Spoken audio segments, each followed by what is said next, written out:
Good morning, everyone, and welcome to Magical Monday Musing for the week of March 2nd, 2015. Welcome to the third month into this year of 2015. Excited to be celebrating the month that brings spring to us officially.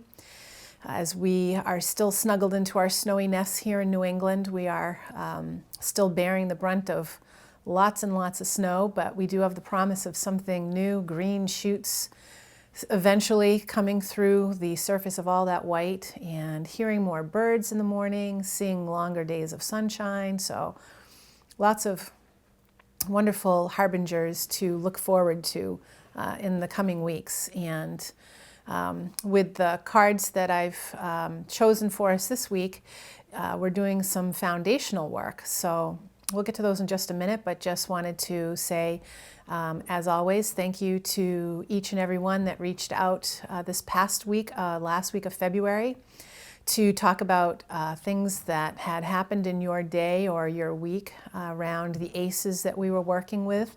The Ace of Wands from the Rider-Waite and the Ace of Bows, the Spark of Life, one of my favorite cards, just because of that potency that it can bring into any situation that we're working in our life. And it definitely is one that can keep you kind of on the straight and narrow, if you will, or as we talked about, can help expand exponentially things that you're being guided to bring energy into, to bring your focus and awareness and your efforts into. So thank you again for your feedback and for your stories. And as we move into this first week of March, the cards that I've picked for us this week are, we're dealing with earthy matters. We're dealing with the fours. So in our Wildwood Tarot, we're dealing with the Four of Stones, and protection is the card for this week. This beautiful little fawn underneath the stone shelter. And in the Rider-Waite deck, it is the Four, and of course the earth or the material suit is the, trying to get a good place where you can see it, the Pentacles. And very different feelings to these cards as we've gotten accustomed to knowing is true with them. So again, you can read the whole write-up about these cards in the body of the email. And if you don't subscribe to our free email so that you can get these every week delivered to your inbox, so convenient on Monday mornings, you can do that at circlemagica.com/subscribe. And you can also connect with these messages via my Facebook page every week, Deb D'Onofrio. So in addition to finding them here on YouTube, you've got 3 different ways to interface with the teachings. So this week, as you know, I'll be doing the intuitive piece. The Four of Stones and protection. Again, this is one of those messages that has a lot of layers to it. It sounds pretty straightforward when you hear the word protection, but there's different ways that it is, different ways that we can look at it and work with it. So there may be one sort of definition, if you will, that'll jump out at you more than maybe the others. And again, from the Wildwood to the Rider-Waite, they have very different feelings too. So you may be able to identify more with one or the other readings, but the messages, will come from our spirit teachers and guides, and from the collective that we all represent today, that shows up and tunes into these messages. And so the information is really going to be catered to you. So why don't we go ahead and get started with creating sacred space and bringing in the archetypes for Four of Stones and Pentacles, and bringing in our own spirit guides and teachers and team, if you will. So I invite you at this time to close your eyes and take 3 deep breaths in and out at your own pace. As you feel comfortable, bringing yourself into either a reclining or a seated position.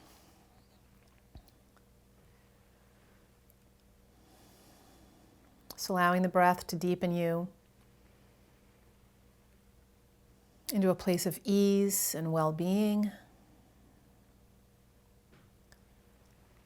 into a place of gently settling into yourself. There's nowhere else to be and nothing else to do for this time that we share together. So just allow yourself to really show up today, to really be open to the teachings and to receive them on the deepest level. With each breath, just allowing the tissues, the muscles, even your bones to release any tensions or any concerns, any worries or thoughts that might prove distractions to you right now.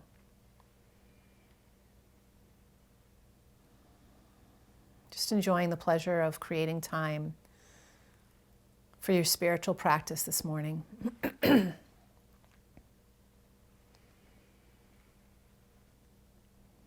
at this time, let's call on the grounded presence of Mother Earth, of our loved ones and ancestors in spirit who wish to contribute in a positive way.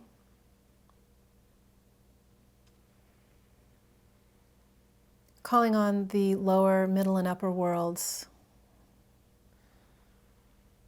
Calling on the angelic realms, the light realms, sky and star beings, master teachers, and our own personal guides. Calling on the inherent wisdom that we carry inside to guide this session, to guide our awareness in the ways that will not only benefit us, but the higher good. Helping us to receive and to digest these teachings and to carry them forward into the world this week to make a difference. To create a week where we remember the connection and we act on it.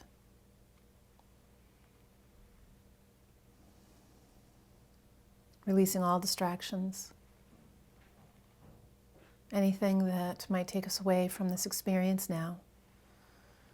We open our eyes and tune in to the availability of the messages that want to come through us through the Four of Stones and the Four of Pentacles this week.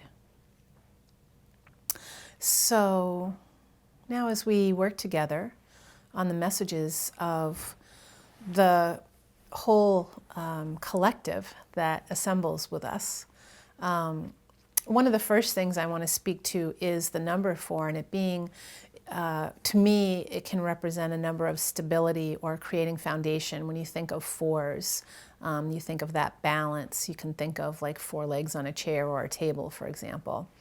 And we know that the pentacles and stones have to deal with the earthly aspect of life, the material things. So oftentimes this represents money or finances.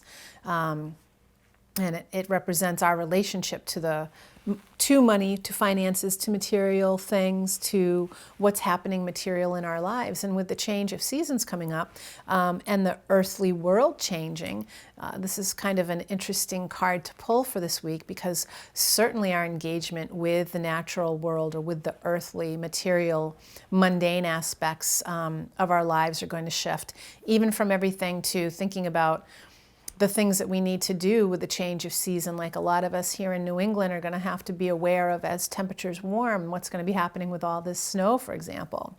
You know, all of that snow turns into all of that water, right? So a lot of us are going to be taking real tangible steps to protecting our material things. Part of the work of the Four of Stones speaks to protection, protecting what is vulnerable. The deer is the picture that we see this week, that little baby fawn, and being protected under those stones. And part of this card speaks to how do we protect not only our material possessions, but those that are vulnerable, those that might need our help. Or and this could be something like an actual person that you know, or is it an aspect of you that's needing some protection. a part of you that's needing shelter this week, a part of you that's feeling like it needs some tender care, or do you need to set some boundaries, some material. You think of those stones and that shelter. Do you need to shelter yourself from opinions or from people that you know just aren't good, aren't healthy for you, that might be space invaders or might be energy grabbers? So who might you be encountering this week that it may be that you decline to be around those people this week, or you decide that I'm not really up for that. I don't have the energy to maintain that kind of interaction this week. And maybe this is the week where you're going to be giving yourself permission, whereas before maybe you were in a place where you would just go along with it, or you'd say yes when you really wanted to say no. This week being a week about material issues, it may be that you decide to be greedy or to conserve your wealth rather than squander or give freely of it, but it doesn't benefit you. So the Four of Pentacles and the Four of Stones can also have to do with how you're feeling about your financial resources. And one of the aspects of that is, are you feeling like you're creating a grounding for them, or a good solid footing for them? And so for some of you this week, I'm just going to start doing the messages here directly to those of you that is coming through. Some of you were also, I'm being told to say, are dealing with tax time. Some of us are getting going on our taxes. Some of us have maybe already filed them, but we're in that process of anything brings you into the material, it's taxes. So that's one of those things that we're all, in the States anyway, going to have to be looking at. And, how are you feeling with your relationship to your money? And as you go through that year of review, you really do look back and think of your year and all of the things that happened. And there's nothing like going through a pile of receipts to remind you, or your calendar to remind you what your year was like. And it might be a good exercise for you to do that. Take that walk more consciously rather than just kind of rifling through the receipts to get them down into the paperwork assembled, whether you file yourself or you give it to an accountant. To just be cognizant of, how were you with your funds and what happened with your funds? Did they slip through your fingers? Did you, do you have a good sense of what you were able to create with that money this past year?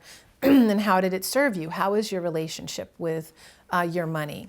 So this is a week of reviewing that. And this card can talk about hoarding or being miserly or being, greedy, but that can also be looked at as being conservative or using it to, grounding yourself.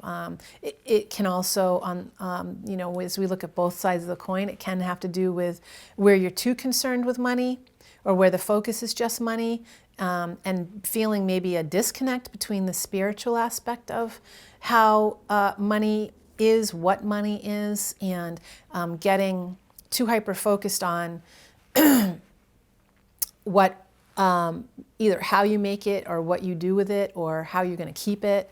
And so this week, like I said, with, just that the whole piece of taxes coming in, there'll be some of you that are maybe feeling frustrated at the lack of money, or that there never seems to be enough, that whole concept of enough. And is there some training in your past around who told you there's never enough? Sometimes these messages that get implanted earlier in our lives become mantras that we live out in our adult lives and that we continue to believe and make real. So shamanically, is there a new dream that you want to dream? Because you can certainly be creating that now. It's never too late to be the person or do the things that you might have wanted to do or that you might have wanted to be. So don't ever give up hope on yourself. And I use that word in parentheses. Don't ever give up faith in yourself, or that there are ways that the divine will partner with you to create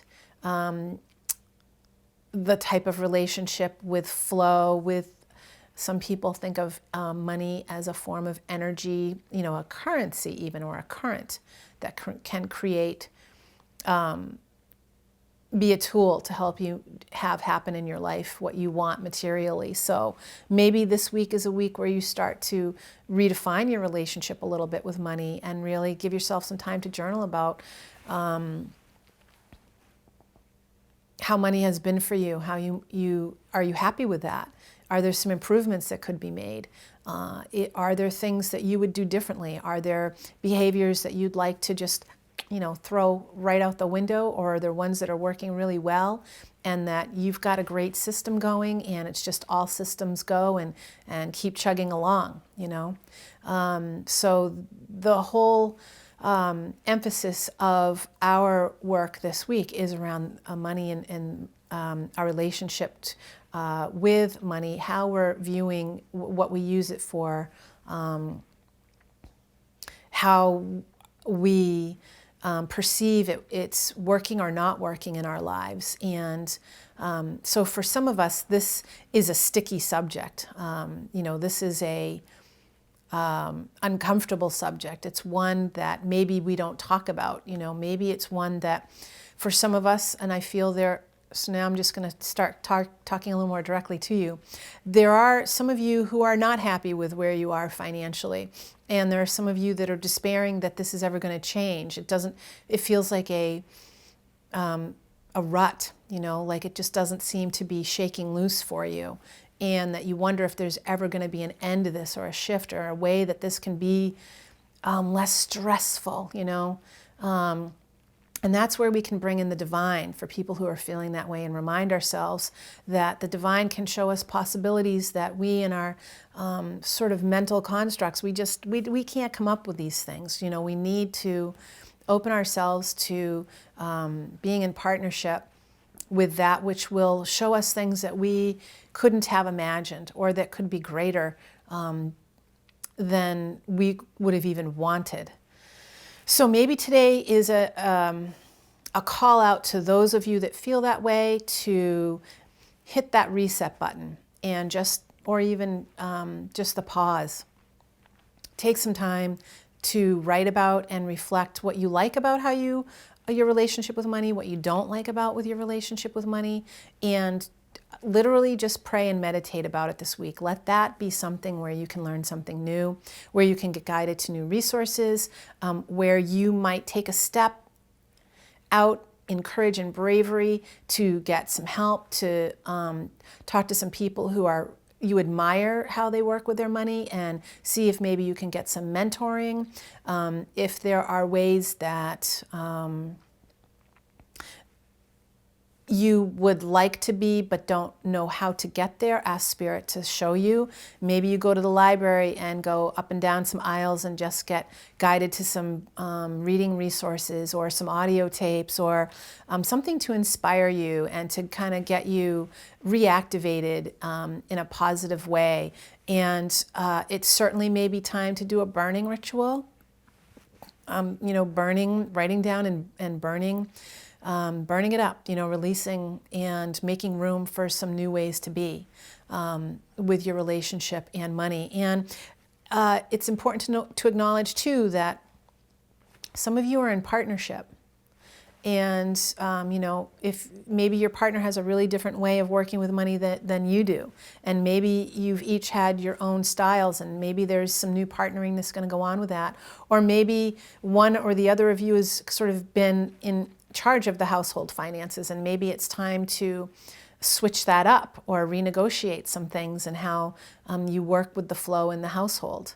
And it may be that there are some new things that you want to do to increase the flow of money into the household. And so there are some new structures, or there's some conversations that need to occur about that. The thing is you want to not keep it strictly on the material level, but invite in the universe to help you with the words you need to speak, with the timing of when you're going to speak, and into even the most minute detail of how this is going to be, because money is something that can be a really threatening topic and a very emotionally charged one. It can bring up a lot of defenses. It can bring up a lot of history.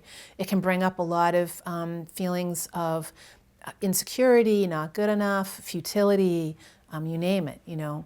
It can also be something that's very exciting to talk about if you are plotting some new futures with budgets or with things that you want to say future purchases, and how are we going to plot a course to get there.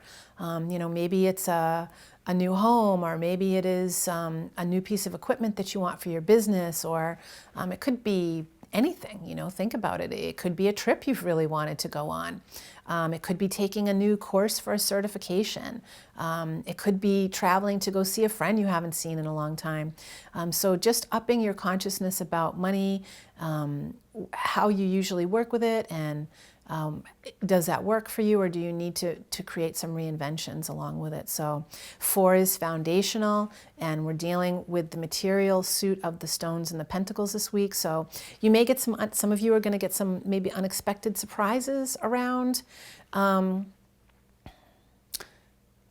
maybe thinking you know how you are about it, but then a situation comes up and it kind of shocks you about, wow, I didn't really think I'd respond that way. I'm really didn't know that I had that in me. So be prepared for a couple of you will have some surprises around reactions with money, like maybe unanticipated bill comes up or something, and maybe there's some feelings that surface for you that could have been buried or that surprised you, because you usually don't react that way. So again, this can be a very emotionally charged week, because it is dealing with you know, where we cling on to our ideas of identity or material things through the aspect of money, and where we want to create a solid foundation and where we might not feel one. This week, inspiration is going to come to us to help us to figure that out, to sort that out. So try to be limber with yourself in terms of mental flexibility and thinking about not, you know, shutting down and getting rigid about if there's other ways that things can be done, listening to other people's feedback, maybe needing to say, okay, this really isn't working for me. I need to do something differently. Who can I resource out for that? Or who can I, whose wisdom, you know, can I listen to about this? So, you know, a couple of you may even get the ever unpopular phrase, I told you so. Like, you know, there could, or you may be the deliverer of I told you so if you have kids and, you know, they squander through something, or they, you know, financially do something that's not what you might have advised them. You might find yourself being the one that says, well, I told you that was going to happen. Although, you know, I myself, it's all about the words. So you may feel like you want to say that or feel like you're entitled to say that, but it could stimulate some new kinds of conversations for you in your personal life. So be prepared for that too. Let's see if there's anything else that wants to come through around it. So the other thing that wants to come through is just understanding that, you know, a lot of people have sort of this spiritual judgment against the idea of money, and you may be asked to examine that. Some people, you know, call money a sense of currency or energy. And, you know, some people think that like money is a bad thing or the root of all evil, or, you know, have a very hands-off kind of relationship with money. So you may be asked to explore that and redefine your relationship with money. You may be asked to become really good friends with money, as opposed to seeing it as an enemy or something that's just sort of like, you know, a shadow. It flits in and out because it doesn't really stay with you too much. So you might, it might be fun for you to do a journey on your relationship with money and see what happens in that journey. You know, you might ask to create a new friendship with money, or to have money show you something about your life or about you, and how would money like to be in your life? That could be a really cool question to ask and do a journey on. So again, to be light with it, to, you know, no judgment or beating up on ourselves this week, just observing and seeing what wants to come through as teachers for us around the 4s, around the stones and the pentacles, around protection, around our identity with money, and is it that important to you? Is it not that important to you? What do you need it for? What do you want it for? Because I think that I know at times for myself and with many people I talk to, it's easy to get a spiritual disconnect with money, because it can be a heavy and burdensome and even painful at times subject. So a week of exploration, my friends, a week of exploration of, for some of us, stepping into waters that we might be uncomfortable with, but I encourage you all to be brave and to be open to the experience, because there may be some wonderful surprises that await you as you do your journey work, your journaling, your meditating, garnering resources to you about things that you would like to do with money, or renegotiating your relationships with others who you share money with. And just let some magic happen this week. So I hope that you all have a very wonderful, warm, magical, and powerful week. And again, you can find these Magical Monday Musings on my Facebook page, which is Deb D'Onofrio, or at circlemagica.com/subscribe. If you aren't already a member of the Circle Magica community, please join us. Would love to have you sit in with us every Monday, and as we explore these teachings of specifically the Wildwood Tarot and the Rider-Waite Tarot. So I look forward to hearing about your money adventures. And until next week, I wish you a magical, powerful one, and blessed be.